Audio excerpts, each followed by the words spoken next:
podcast mini kami. Podcast ini ditujukan untuk memenuhi ujian akhir untuk mata kuliah pengantar pendidikan.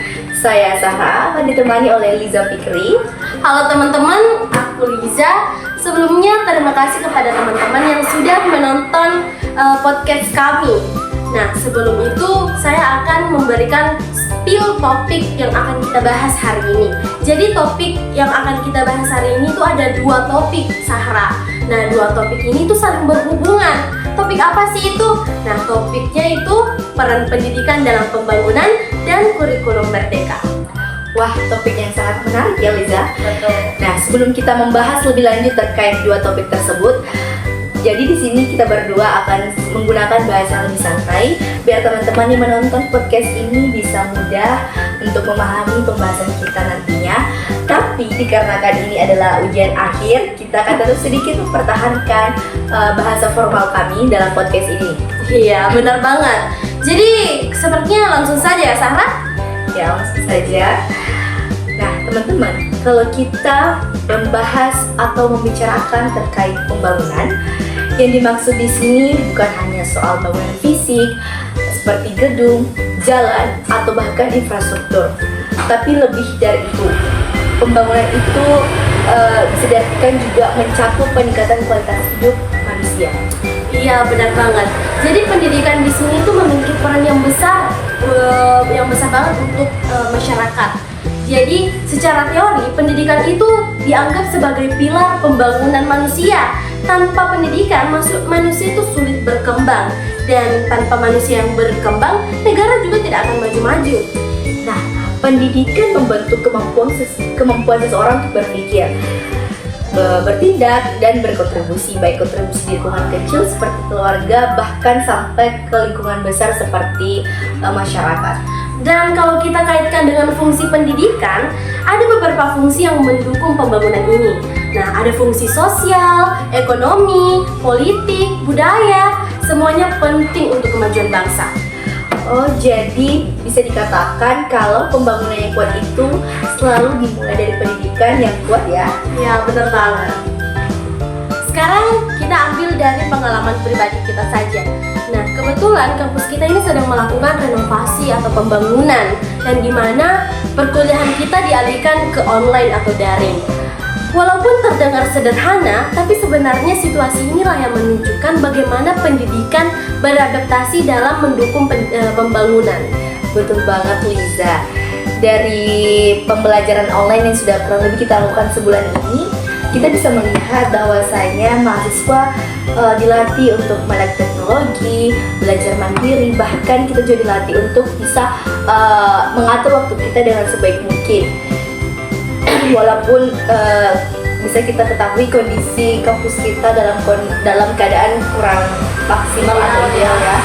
Nah, betul sekali. Dan ini tuh sebenarnya menjadi contoh nyata bagaimana pendidikan membangun SDM yang lebih melek digital dan bisa melakukan pembelajaran lebih fleksibel. Nah, karena era sekarang kemampuan beradaptasi itu sangat penting, terutama untuk menghadapi dunia kerja. Nah, teman-teman, selain itu kita juga bisa melihat bahwa sekarang banyak sekolah-sekolah, kampus mulai mengembangkan fasilitas-fasilitas yang mendukung dalam mendukung peningkatan pelatihan guru dan memperkuat kemampuan literasi siswa. Iya, semua itu adalah bagian dari pembangunan juga. Jadi, walaupun tantangan ada, pendidikan tetap jalan dan tetap memberikan dampak bagi peningkatan kualitas masyarakat. Nah, teman-teman, selanjutnya kita akan masuk ke topik atau pembahasan yang kedua, yaitu kurikulum merdeka.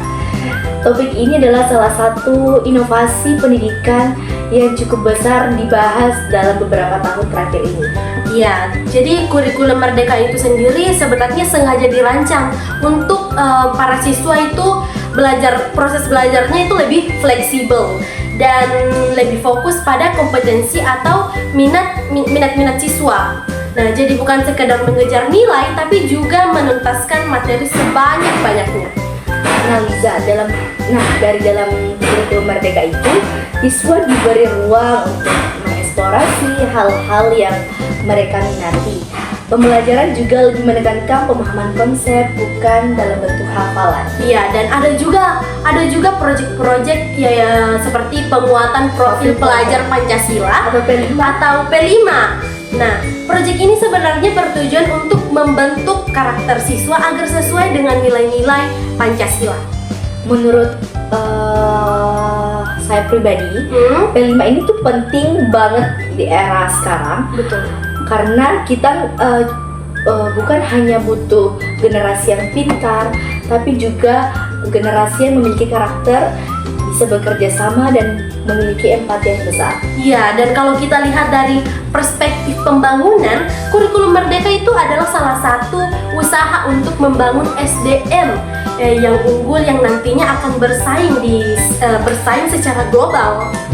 Kalau dipikir-pikir, dua tema yang kita bahas hari ini itu saling berkesinambungan loh satu sama lainnya. Lah kan memang itu saya sudah tekankan dari awal bahwa dua topik ini memang saling berkesinambungan.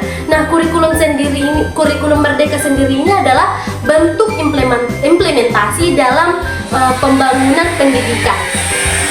Nah, seperti yang sudah kita ketahui dan sudah kita bahas sebelumnya, tujuan pendidikan itu kan untuk membangun karakter yang inovatif, kreatif, dan mandiri.